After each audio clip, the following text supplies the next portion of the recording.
Et coucou ici. Alors, j'ai reçu ce message. Une question peut-être au sujet de la maison en vente. Nous avons eu une visite, puis une contre-visite.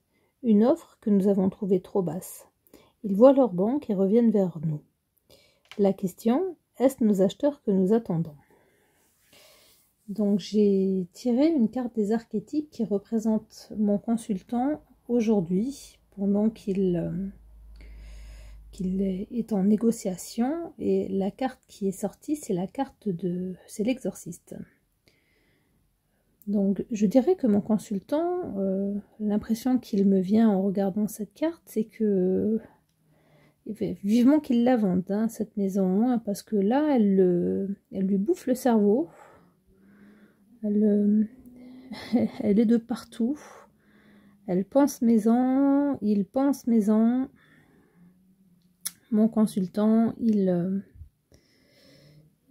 respire maison, son cœur il bat maison. La maison, il l'obsède. Donc, je vais lire 1, 2, 3. Je vais lire la définition du livret.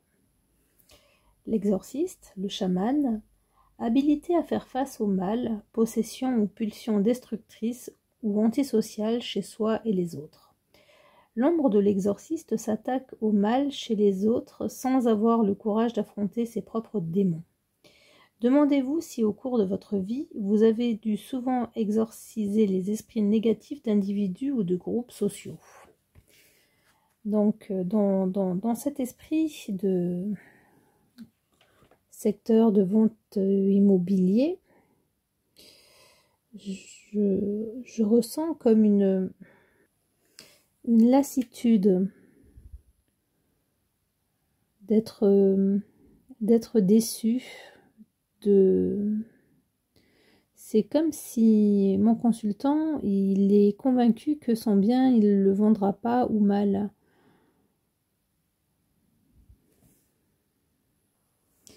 C'est comme si cette carte, elle me disait qu'il y avait un message pour mon consultant, c'est replonge à l'intérieur de toi-même. Replonge à l'intérieur de toi-même, dans l'eau turquoise. Replonge dans l'eau turquoise, au rythme de la musique traditionnelle. Replonge-toi dans tes origines et arrête de voir le négatif des individus, comme le disait la définition de la carte des archétypes. Alors j'ai fait un tirage en 7 cartes. La première carte, mon bien sur le marché, plus exactement ce qui le représente pour les personnes l'ayant visité. La deuxième carte, comment se sent le consultant par rapport à la vente. On a eu un petit peu la réponse avec la carte de l'exorciste. La troisième carte, qu'est-ce qui peut retarder la vente? La quatrième carte, ce qui peut accélérer la vente. La cinquième carte, quelle attitude me sera utile pour conclure cette vente? La sixième carte, quelle est la motivation des personnes qui nous ont fait une offre? Et la septième carte, quelle sera l'issue de cette négociation?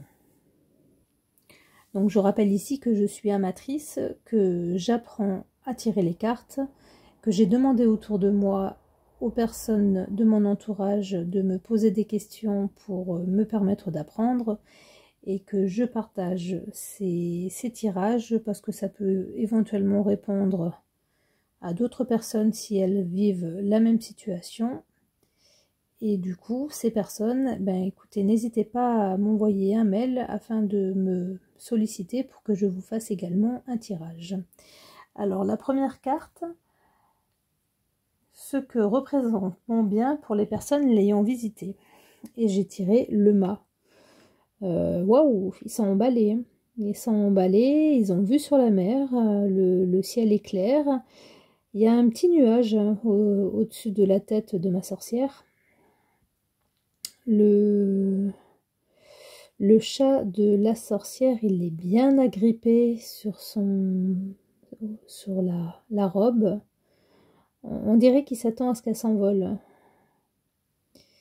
Et il attend, en fait, oui, c'est ça, qu'elle décolle. Elle a déjà le pied en l'air. Donc, ça me fait penser aux super-héros qui tapent des pieds au sol, en fait. Je sais plus lequel fait ça. Tape le pied au sol pour pouvoir ensuite s'envoler. Ça me reviendra certainement. Donc là, la question, ce que représente mon bien pour les personnes l'ayant visité, je trouve qu'ils ont l'air emballés. Hein. Là, la sorcière, elle a plutôt l'air d'être en train de dire victoire que de se demander qu'est-ce qu'elle fait là. Alors, deuxième carte, comment se sent le consultant par rapport à la vente? Et voici à nouveau le 10 de bâton. Je vous dis à nouveau parce que je l'ai tiré il n'y a pas longtemps pour à la même position, position 2 en fait, qu'est-ce qui ne va pas? Et là, ce qui me frappe en regardant cette carte, en fait, c'est la pente. La sorcière, elle est vraiment chargée, même le chat, il est agrippé sur son dos. Et la pente, elle est vraiment raide. Elle en a marre de monter cette pente et de porter ses balais. Donc, la sorcière est usée. On le voit au niveau de sa tenue. Le sentier est escarpé, il est caillouteux, elle a mal aux pieds, elle a les pieds rouges. Elle en peut plus. Il faut qu'elle lâche ses bâtons, cette sorcière. Donc je dirais pour résumer le 10 de bâton, c'est que mon consultant il est épuisé, il n'y croit plus à cette vente et il a envie de tout lâcher. Le problème c'est que même s'il lâche tout, le bien il sera toujours à la vente. Donc il faut qu'il aille poser ses bâtons. Donc voilà pour le 10 de bâton. Troisième carte, qu'est-ce qui peut retarder la vente? J'ai tiré l'as de coupe. Donc ce qui me vient en regardant cette carte, c'est un sentiment de lenteur. Tout va, même moi je parle plus doucement. Bon, on a le symbole de l'infini, mais c'est plus une ambiance générale qui me fait ressentir. Qu'est-ce qui peut retarder la vente? J'ai pas le sentiment en fait que cette vente ne se fera pas, mais j'ai l'impression que ça va manquer de fluidité. Donc on a vu que les acheteurs ils sont emballés, on a vu aussi que mon vendeur il a vraiment envie de vendre.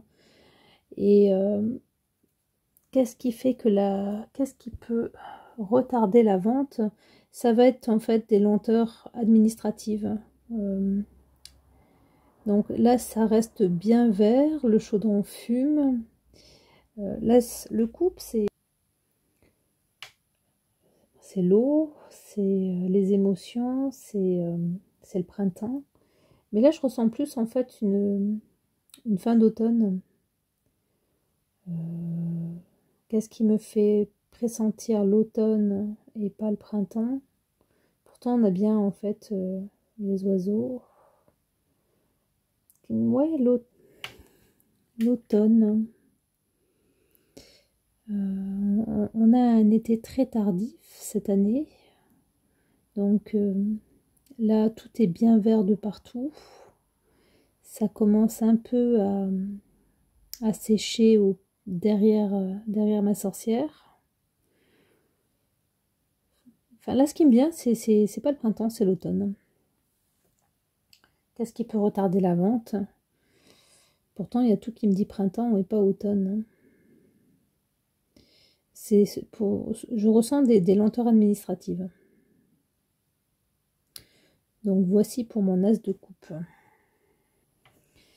Ce qui peut accélérer la vente, j'ai tiré le 3 de denier. Donc là, bon, très concrètement, c'est le travail d'équipe. C'est ça. Une des belles règles du commerce, c'est qu'il faut que toutes les parties soient gagnantes. Il faut que l'acheteur soit heureux d'avoir acheté. que le vendeur en fait soit heureux d'avoir à vendre. Et là, alors j'ai pas demandé, je demande un minimum de choses pour pas me faire influencer.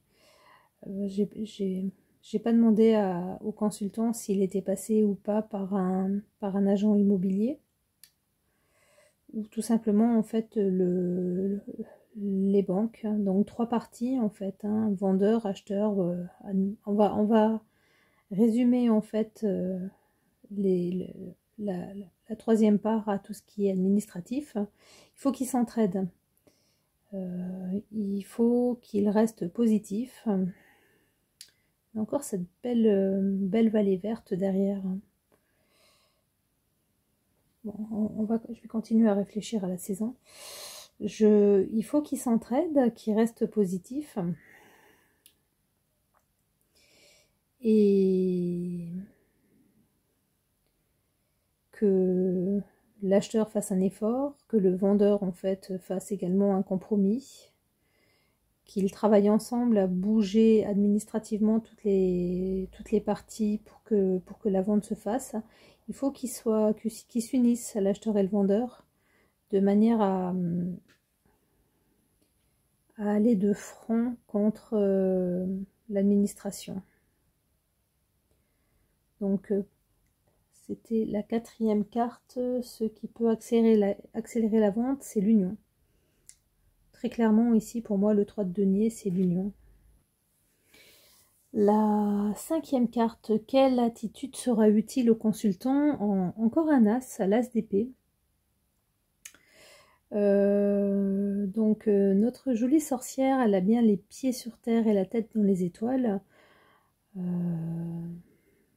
Quand je regarde cette carte, je ressens que ça me fait à nouveau penser au médaillon que porte l'exorciste, un retour vers soi. Il faut que mon consultant en fait s'ouvre. L'as d'épée, c'est la carte de la raison, de l'intelligence, de l'objectivité. Alors, objectivement, il faut que mon consultant se retrouve, soit confiant. Il est vraiment à double sens ce tirage. Se recentre, soit confiant et reste positif, ancré et positif. Et il faut qu'il ait la foi.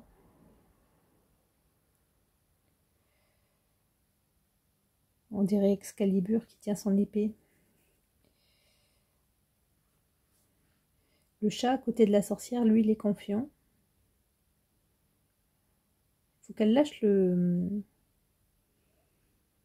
J'ai l'impression que c'est comme si on attendait sur cette carte que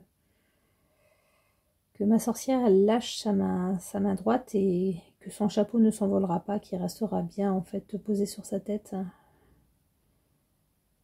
Donc, rester lucide, avoir une parole vraie, rester objectif, mais il faut qu'elle y croie. La 6e carte, quelle est la motivation de la personne, enfin donc des personnes qui veulent acheter ce bien? Et bien après le mât, voici le magicien. Donc ils ont tous les éléments pour eux. Ils s'y voient dans cette maison, hein, donc pour eux c'est très clairement un nouveau départ. C'est très clairement un nouveau départ. Je ressens à nouveau dans cette carte la terre, l'ancrage physique. Je ne sais pas si ces personnes en fait sont jeunes avec des enfants, mais quand je vois cette table qui sort de cet arbre avec les piliers de la connaissance à l'arrière, je je ressens en fait le fait de... C'est marrant parce que le battleur, en principe, c'est une carte qui ouvre la voie, qui part à l'aventure, mais là, dans ce contexte-là, je le vois pas, je le vois se poser, profiter de ce bien et profiter du jardin. Il doit y avoir un jardin puisqu'il y a des roses magnifiques en fait en haut de la carte. Profiter du jardin pour planter les piliers de la connaissance et de la famille.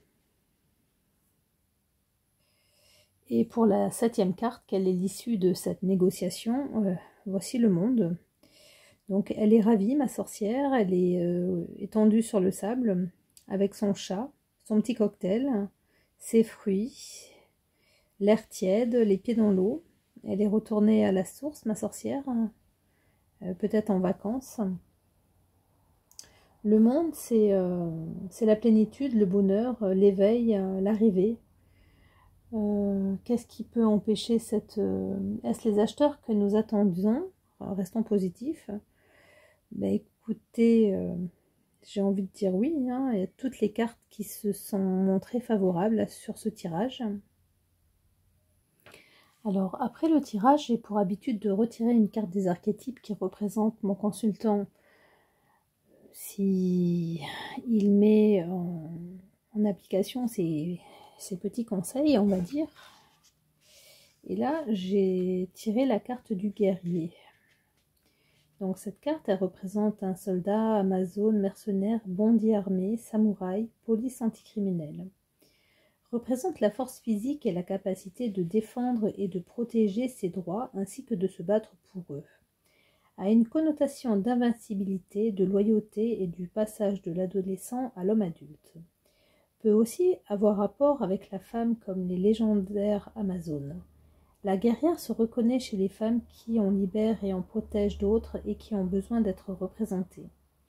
Le mercenaire et le soldat de fortune sont des variantes du tueur à gages qui vend son pouvoir dans le mépris total de la cause.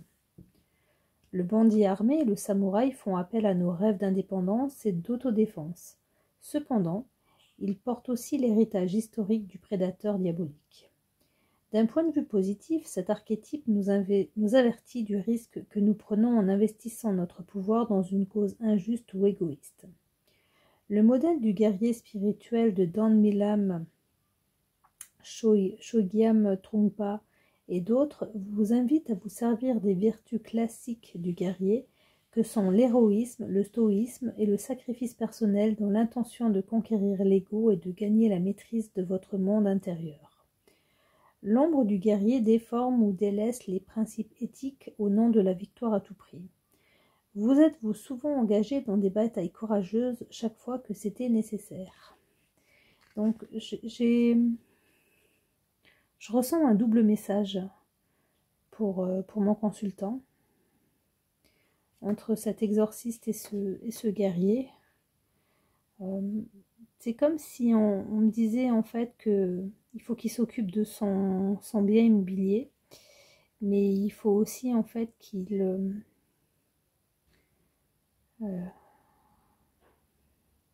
quel est le terme à employer? On n'a que des symboles, alors je ne sais pas d'où ils viennent ces symboles, mais là c'est le symbole de l'infini, pas l'infini, la spirale, oui je viens de vérifier, la spirale c'est le point originel et présente dans toutes les cultures.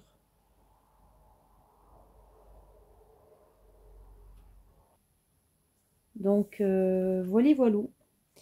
J'arrête là.